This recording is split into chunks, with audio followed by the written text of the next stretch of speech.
David Goggins दुनिया का सबसे टफेस्ट मैन अलाइव माना जाता है। बंदे ने लॉ ऑफ अट्रैक्शन का इस्तेमाल कर ये मैनिफेस्ट किया कि मुझे 3 महीने में अपना 106 पाउंड वेट लॉस करना है।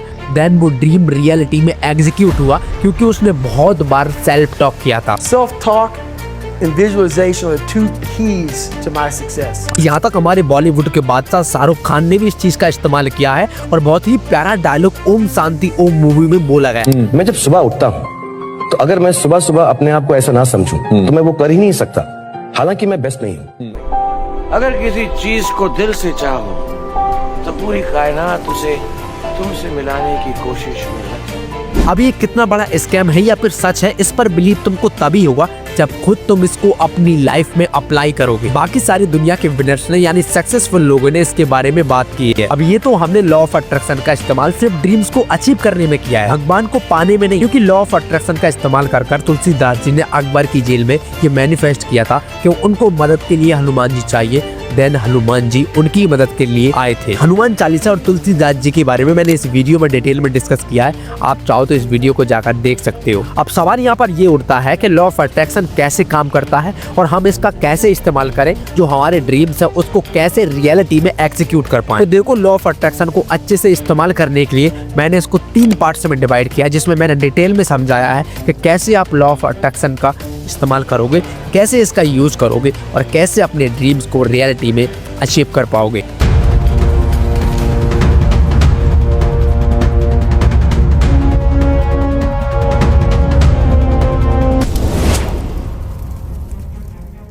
अब ये बात तुम अच्छे से जानते हो कि हमारे रोज के सारे काम सिर्फ और सिर्फ दिमाग की वजह से होते हैं। अगर ये चीज दिमाग में क्लियर नहीं होगी तो ये सारे काम भी क्लियर नहीं होंगे। लॉ ऑफ अट्रैक्शन को फॉलो करने की हमारी सबसे पहली स्टेप होती है जो शाहरुख खान खुद फॉलो करते हैं। मैं जब सुबह उठता हूँ तो अगर मैं सुबह सुबह अपने आप को ऐसा ना समझूं तो मैं वो कर ही नहीं सकता, हालांकि मैं बेस्ट नहीं हूँ। मैं कहानी सबको बताता हूँ कि एक छोटा बच्चा था, ऐसे दीवार के पास खड़ा हुआ, तो वो ऐसा लिखता है दीवार के ऊपर कि I'm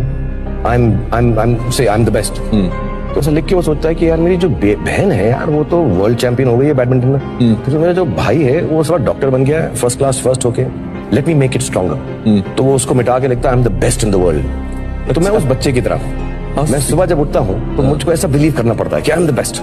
it's not with arrogance, it's with belief कि अगर मैं ऐसा मैं अगर नहीं सोचूं ऐसा तो मैं क्यों 25 साल से सुबह 9 बजे उठकर काम पे निकल जाता हूँ। So I need to convince myself I'm the best because I know I'm not good enough. I know I'm not better than the second guy. तुम्हें रोज सुबह उठकर अपने विजन बोर्ड पर लिखना है I am the best in the world। यहाँ पर कोई एरोगेंस नहीं होना चाहिए, मतलब कि अपने अंदर ही इस चीज को रखना है। अब इसे मजाक में मत लेना क्योंकि यहीं से लॉ ऑफ अट्रैक्शन की शुरुआत होती है। जब तुम अपने विजन बोर्ड पर लिखोगे I am the best in the world तो तुम एक अलग ही खतरनाक चीज को रियलाइज करोगे। तुम अपने आप डिसिप्लिन, एनर्जेटिक और कॉन्फिडेंस फील करने लगोगे। फिर तुम अपना टाइम वेस्ट करना एकदम से बंद कर दोगे। वाई? क्योंकि तुम फिर एक नॉर्मल इंसान नहीं बचोगे बल्कि तुम एक दुनिया के बेस्ट इंसान बन गए होगे और फिर तुम उसी तरह से रिएक्ट करोगे और उसी तरह से तुम अपने आप को ढालने लगोगे। एक बात और याद रखना, अगर तुम्हें अपनी जिंदगी में बड़ा बनना है तो तुम्हें खुद को इस दुनिया से डिसअपेयर करना होगा, यानी खुद को इस दुनिया से अलग करना होगा, सैक्रिफाइस करना होगा। फिर चाहे वो टॉक्सिक रिलेशनशिप का हो, रिलीजन का हो, फैमिली का हो, फ्रेंड्स का हो, सबको आपको टोटली इग्नोर करना होगा। अब आगे तुम्हें थोड़ा सा बुरा फील होगा क्योंकि अगर ड्रीम चाहिए तो सबसे पहले ड्रीम ही होना चाहिए। दिसंबर 2006 में विराट कोहली के पापा का देहांत हो गया। उनकी डेड बॉडी घर पर रखी थी, लेकिन विराट कोहली ग्राउंड में थे, वो वहां पर क्रिकेट खेल रहे थे और 90 रन उन्होंने उस टाइम पर बनाए। सोचो, जिस व्यक्ति की फादर की डेड बॉडी अपने घर पर रखी और वो बंदा ग्राउंड में जाकर क्रिकेट खेल रहा है और वो रन भी बना रहा है। उसने 90 रन बनाए थे उस टाइम पर। अगर उस टाइम पर आप होते तो शायद आप पहले ही गेंद में आउट हो जाते और आप अपने इमोशन को कंट्रोल नहीं कर पाते, लेकिन बंदा ग्राउंड पहुंचा और वहां पर अच्छे से परफॉर्म भी किया। इसे कहते हैं मेंटल टफनेस।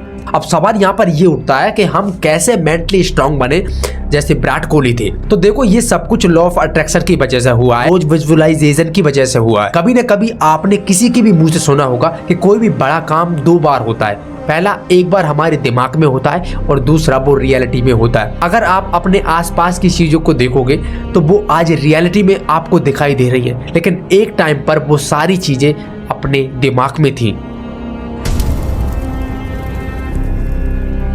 सोचो अगर तुम रोज सेल्फ टॉक करो और बोलो कि मैं स्ट्रांग हूँ, मैं ताकतवर हूँ, तो क्या तुम बन जाओगे? यस, तुम बन जाओगे अगर तुम इसमें एक्शन को ऐड करोगे, अगर तुम इसमें रोज विजुअलाइज करोगे, अगर तुम खुद पर पूरा बिलीव करोगे तब। और ये सब कुछ सिर्फ मैं नहीं कह रहा हूँ, बल्कि दुनिया के सबसे टफेस्ट मैन डेविड गोगिंस का कहना है। I'm able to visualize and dream like nobody's business. Self-talk and visualization are the two keys to my success. अब ये हमने अच्छे से जान लिया कि चाहे हमें मेंटली स्ट्रांग होना हो, फिर चाहे फिजिकली स्ट्रांग होना हो, इन दोनों में ये तीन चीजें काम कर रही है। Number 1 law of attraction, number 2 visualisation and number 3 action. लेकिन इन तीनों में सबसे ज्यादा इंपॉर्टेंट एक चीज छूट गई है, वो है बिलीव। इसके बारे में हम थर्ड पार्ट में डिटेल में डिस्कस करेंगे। अब तुम ये बात अच्छे से जानते हो कि कोई भी ड्रीम रियलिटी में जब तक नहीं बदल सकता जब तक उसमें बिलीव ना हो। अगर उसमें बिलीव होगा तभी वो ड्रीम रियलिटी में बदल पाएगा। Nobody believes in you.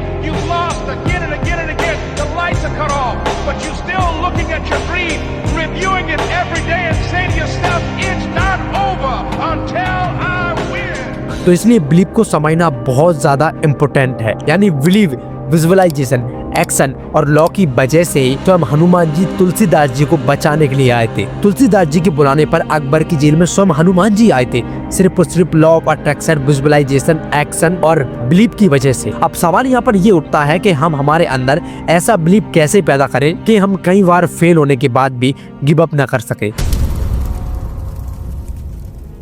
सबसे पहले हम ये समझते हैं कि स्पिरिचुअल टफनेस होती क्या है।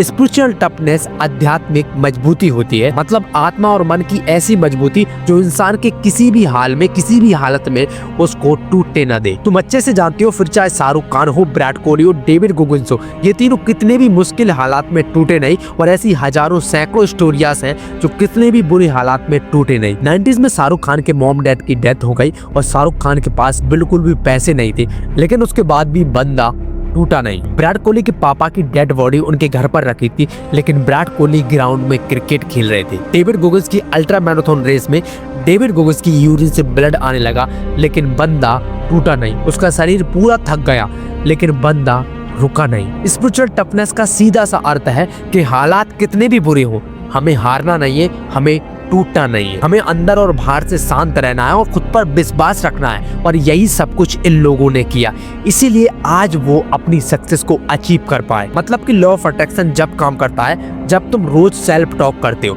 जब तुम खुद पर बिलीव करते हो, एक्शन लेते हो और हर दिन अपने आप को बेटर बनाते हो, उसी चीज को अपने मस्तिष्क में रख के तुम हर दिन एक एक स्टेप आगे बढ़ते हो। यहीं से लॉ ऑफ अट्रैक्शन काम करना शुरू कर देता है।